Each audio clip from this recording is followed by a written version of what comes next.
Daisy, good to see you. Welcome to Popternative. Good to see you. Thank you so much. I find it really interesting because, I'm making films as well, and I always think about these things because so much happens before you go to camera on something. You get all the scripts and you're kind of diving in, but it only gets real once you actually get there, first day of production. So with the Grey House, what was that like for you?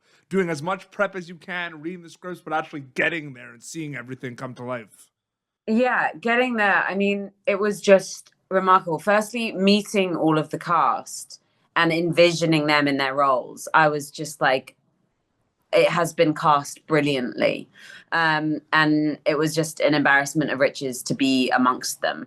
And just even from my first hair and makeup test to my first costume fitting, stepping into such authentic, detailed creations that these wonderfully skilled human beings in Giorgio, Juana, Federico,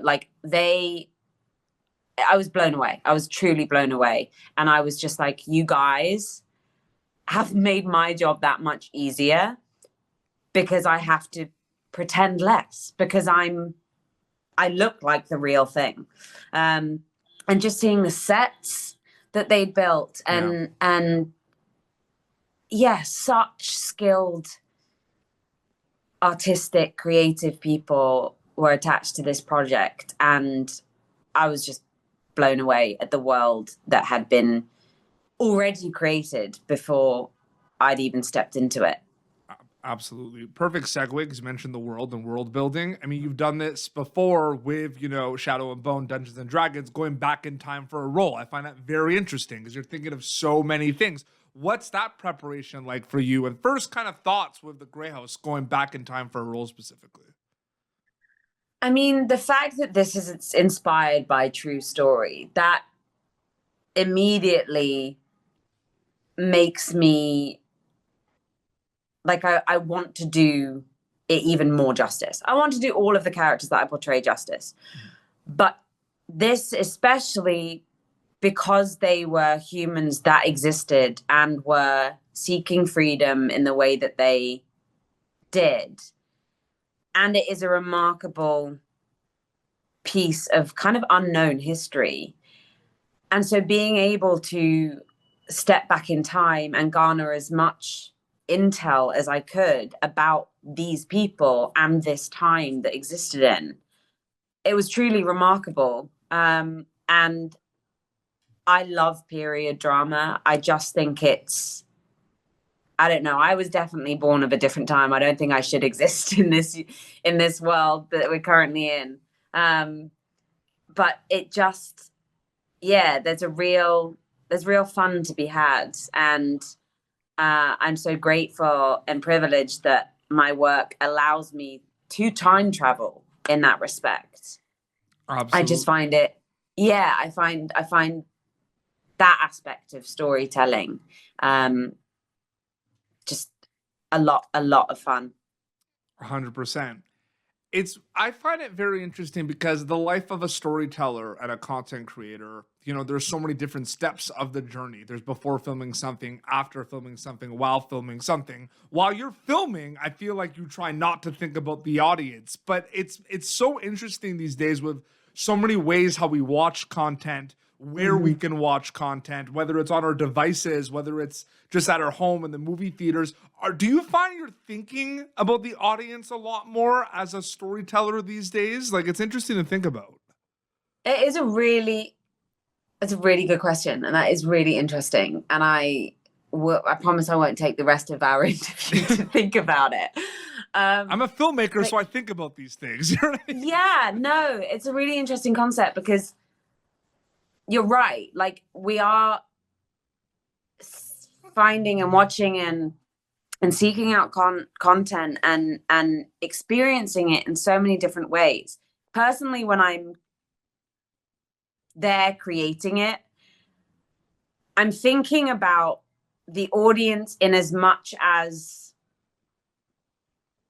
the information that you're trying to portray and the level of like the nuances that I want to be able to get across to portray this very real person, and what the audience needs from the story as the scenes go along. But I don't tend to get too in my own head about like how people are watching stuff, because I think then it's a very steep hill that you can sort of, or a rabbit hole that you can fall into, because I don't want it to distract from the work that we're creating. And I think being in the present is all you can be when you're creating, and then you let the far more technically skilled people do incredible work with the editing and then the kind of piecing it all together.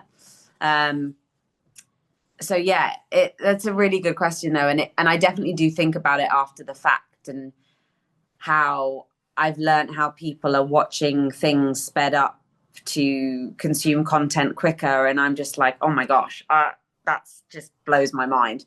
And then about how people are now creating content preemptively, knowing that people are probably going to switch their focus and pick up their cell phone and engage, and then disengage and then re-engage, and still need to know where they're at in the storyline. But to me, it's like being there, creating it, doing it in the moment.